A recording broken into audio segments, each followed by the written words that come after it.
स्वागत है आप सभी को टाइम द नॉट विथ नामकामी सिस्टर के एपिसोड नंबर 11 में। एपिसोड के स्टार्टिंग में उरियू फिर से सपना देख रहा होता है और वो इस बार अपने पास्ट के बारे में देख रहा होता है। उरियू को यहाँ पर एक लड़की मिलती है जो कि खो गई थी, इसलिए वो उसकी मदद करने के लिए अपना हाथ आगे बढ़ाता है और आगे उरियू यहाँ पर नींद से जाग जाता है। आगे हमें रात का सीन दिखाया जाता है। ये यहाँ पर नशे में होती है और उरियू से चिपकी हुई होती है और कहती है ये ड्रिंक कितना स्वादिष्ट है और उरियू को कहती है क्या तुम्हें इनडायरेक्ट किस चाहिए। दिन आगे हमें यहाँ पर पता चलता है ये यहाँ पर अपने कॉलेज फ्रेंड के साथ ड्रिंक पार्टी के लिए आई हुई थी और उरियू यहाँ पर उसके साथ उसके बॉडीगार्ड बन के आया हुआ था, क्योंकि यूना और आसा ने उससे कहे थे ये बहुत ही जल्दी नशे में आ जाती है और किसी के साथ भी चिपकना शुरू कर देती है। हमें चिंता है कि कोई उसे किडनैप ना कर ले, इसलिए तुम उसे प्रोटेक्ट करो। आगे उरियू यहाँ पर देखता है ये लड़कों के पास बैठकर शराब पी रही होती है, जिस पर उरियू हैरान हो जाता है और कहता है आखिर तुम वहाँ पर कब गई। तभी वो सारे लड़के ये को और भी ज्यादा शराब पिलाने लगते हैं और कहते हैं अगर तुम्हें नशा चढ़ भी गया तो हम तुम्हारी देखभाल करेंगे। तभी यहाँ पर उरियू आ जाता है और उन सारे लड़कों से कहता है उसे और ज्यादा शराब पिलाने के लिए मजबूर मत करो। उसे देखकर सारे लड़के गुस्सा हो जाते हैं और कहते हैं आखिर तुम हो कौन और खुद को क्या समझते हो। उरियू इस पर थोड़ा सा सोचता है और आगे कहता है मैं ये की बॉयफ्रेंड हूँ। ये भी ये सुनकर काफी खुश होती है, पर इन लड़कों को ये बात यकीन नहीं होता और वो ये से पूछते हैं ये बात सच नहीं है ना। तभी ये कहती है हम दोनों डेटिंग कर रहे हैं, जो सुनकर ये तीनों लड़के काफी ज्यादा दुखी हो जाते हैं। नेक्स्ट सीन में ये के दोस्त उससे पूछ रहे होते हैं आखिर तुम्हारा बॉयफ्रेंड किस कॉलेज में जाता है। इस पर यह कहती है उरियू क्योटो यूनिवर्सिटी के मेडिकल स्कूल में जाता है। इस पर उसके दोनों दोस्त काफी हैरान होते हैं और कहते हैं तो फिर वो भी टाकेडा के जैसे काफी जीनियस होगा। आगे वो दोनों टाकेडा से पूछते हैं तुम भी क्योटो यूनिवर्सिटी के मेडिकल स्कूल में जाते हो ना।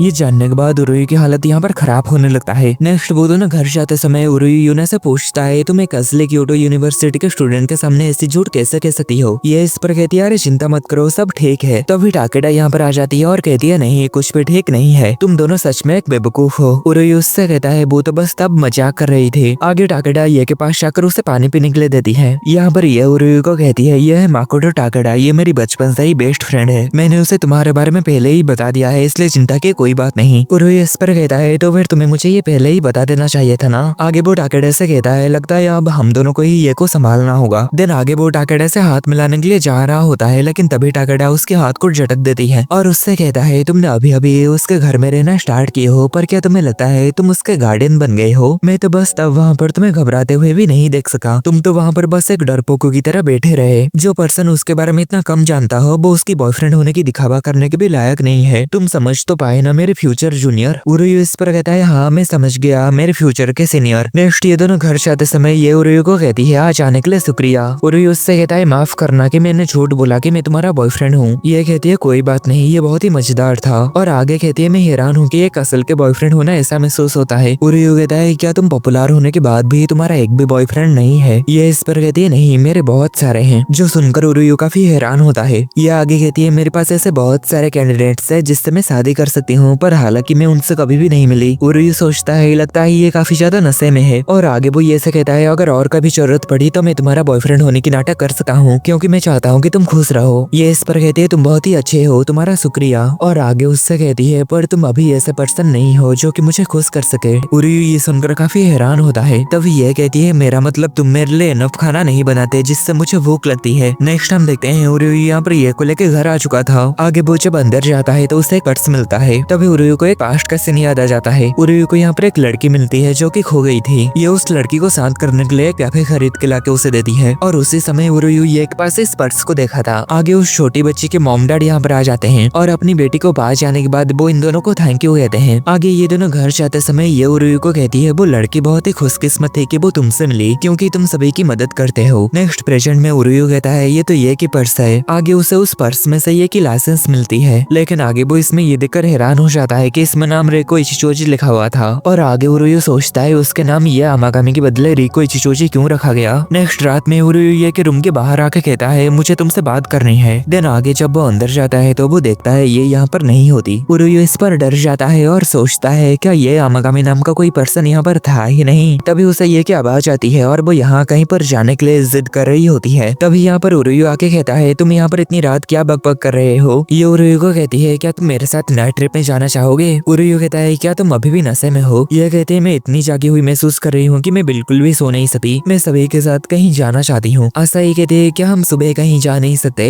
ये कहती है तुम लोग ये नहीं जानते कि देर तक बाहर रहना कितना मजेदार है। क्योटो में ऐसे बहुत सारी चीजें हैं जिससे हम सिर्फ रात में ही देख सकते हैं और हम हर तरीके के जंक फूड को खा के घूम सकते हैं। हैं। देर रात में ये सब खाना बहुत अच्छा लगता है और आखिरी में इनारी श्राइन में वर्शिप करने का मजा ही कुछ अलग है। रात में तोरी गेट और भी ज्यादा मिस्ट्रियस लगता है। ये सब सुनकर इन दोनों को भी बाहर जाने का मन करता है और ये दोनों कहती है हमें एक बार के लिए तो बाहर जाके ये सब देखना चाहिए। उरुयु कहता है वो तुम दोनों की ब्रेन वॉश कर दिया है। आगे ये कहती है मैं मेको को भी इन्वाइट कर देती हूँ, वो अपनी कार लेके आएगी। उरुयु सोचता है पर मैं अभी उसे देखना नहीं चाहता। तभी मेको यहाँ पर आ जाती है। उरुयु उसे देखकर कहता है मुझे नहीं लगा था तुम इतनी जल्दी आ जाओगी। आगे ये और आसाई मेको को देखकर कहती है तुमसे दोबारा मिलकर अच्छा लगा। तभी मेको उरुयु को देखकर कहती है क्या ये बंदा भी हमारे साथ आने वाला है? क्या तुम अभी भी बॉडीगार्ड बनने वाले हो? और आगे कहती है माफ करना, मेरे कार में एक ऐसा सिस्टम है जो कि उन लोगों को बैठने नहीं देता जो कि खुद के ऊपर अंदर से बहुत ही ज्यादा गर्व करते हैं। तभी ये कहती है अरे तुम ये क्या कह रहे हो, प्लीज उरुयु को भी आने दो ना। मेको कहती है अगर तुम कह रहे हो तो ठीक है। उरुयु इस पर सोचता है वो तो ये के प्रति बहुत ही ज्यादा सॉफ्ट है और आगे वो कहता है मैं अभी तक ये नहीं कहा कि मैं आऊंगा। तभी ये कहती है अगर हम सभी बाहर जाएंगे तो ये बहुत ही मजेदार होगा। उरुयु कहता है ठीक है मैं चलूंगा, सिर्फ इसलिए क्योंकि मुझे तुम बेवकूफों की चिंता है। इस पर ये खुश हो जाती है और आगे उरुयु उसे उसका पर्स देता है। ये इसे देखकर कहती है तुमने इसे मेरे लिए उठा लिए थे, तुम्हारा शुक्रिया। तभी उरुयु उससे कहता है मुझे तुमसे एक जरूरी बात पूछनी है, क्या हम कहीं अकेले में बात कर सकते हैं? जिस पर ये दोनों काफी हैरान होते हैं और शर्मा जाते हैं और ये यहाँ पर कहती है हाँ क्यों नहीं, और मुझे भी तुमसे कुछ जरूरी बात करनी है। ये देखकर ये दोनों और भी ज्यादा हैरान हो जाते हैं। नेक्स्ट वो सभी बाहर घूमने जाने के लिए गाड़ी में बैठ चुके थे और उरुयु यहाँ पर मन में कहता है मैं ये बहाना नहीं कर सकता कि मैं उस कार्ड में रिको इचिचोजी नाम को नहीं देखा, पर मैं इस मुद्दे को उसके आगे कैसे उठाऊं। नेक्स्ट वो सभी गाड़ी में बैठकर कहीं पर घूमने के लिए जाने लगते हैं। आगे ये सभी को यहाँ पर ला देती है और कहती है ये मेरी फेवरेट जगह है, यहाँ पर हमें बहुत सारे फायर फ्लायर्स देखने को मिलेंगे। तभी उरुयु कहता है पर मुझे तो एक भी नहीं दिख रहा। आगे उरुयु देखता है सभी का ध्यान फायर फ्लायर्स के ऊपर ही होता है, इसलिए वो सोचता है अभी मौका है, मुझे अभी ये से बात करना चाहिए। इसलिए वो ये को धीरे से पुकारने लगता है। तभी मेको यहाँ पर आके ये को कहती है हमें फायर फ्लाइज ऊपर की ओर मिलेंगे। ऐसा कहकर वो उसे और यूना को कहीं और लेके जाने लगती है और उरुयु यहाँ पर सोचता है लगता है मुझे एक और मौके का इंतजार करना पड़ेगा। आगे वो आसाई को यहाँ पर देखता है और कहता है क्या तुम उनके साथ नहीं जा रहे हो? आसाई इस पर कहते हैं मैं इतना भी चाइल्डलेस नहीं हूँ कि कुछ फायर फ्लाइज को देखकर एक्साइटेड हो जाऊं। उरुयु कहता है तो फिर हम यही उनका वापस आने का इंतजार करते हैं। आगे आसाई भी उसके पास जाकर बैठ जाती है और कहती है मुझे तुमसे कुछ पूछना है, तुम्हें लड़कियों के बड़े संतरे पसंद है या फिर छोटे? उरुयु इस पर शर्मा जाता है और कहता है आखिर तुम अचानक से ये बात क्यों कर रहे हो, और मुझे इससे कोई फर्क नहीं पड़ता कि किसके बड़े हैं और किसके छोटे। आसाई कहती है मैं समझ गई, तुम्हें बड़े और छोटे सभी पसंद है। तभी उरुयु कहता है पर मैं अपना पसंद के बारे में तुम्हें कुछ भी नहीं कहा। आगे आसाई कहती है ठीक है अब मुझे बताओ तुम्हें लंबे बाल वाले पसंद है या फिर छोटे? उरुयु कहता है क्या कहा? तभी आसाई कहते हैं नहीं कुछ नहीं। और आगे आसाई मन में कहती है आखिर में उससे ये बात क्यों पूछी, मुझे उससे सीधा पूछ लेना चाहिए कि क्या वो ये को पसंद करता है और वो उसके साथ डेट पर जाना चाहता है। मुझे अभी ऐसा लगा कि जैसे कि मैं उससे पूछ रही हूँ कि उसे कौन ज्यादा पसंद है, ये या फिर मैं। आगे आसाई इसे देखकर उरुयु को कहती है देखो वहाँ पर फायर फ्लाइज। उरुयु कहता है ये तो बस पानी के ऊपर मूनलाइट की रिफ्लेक्शन है। आसाई कहती है मुझे गलत फहमी हुई। तभी वो पास्ट के बारे में सोचती है जब वो लिपस्टिक नहीं लगा पा रही होती और तभी उसके पास ये यहाँ पर आकर उसे ये लगाना सिखाती है। और आसाई मन में सोचते है लगता है मैं ये की तरह बड़ी नहीं हो सकती, वो एक फायर फ्लाइज की तरह है, हर कोई उसे पसंद करता है, इसलिए उरुयु भी उसे चाहता होगा।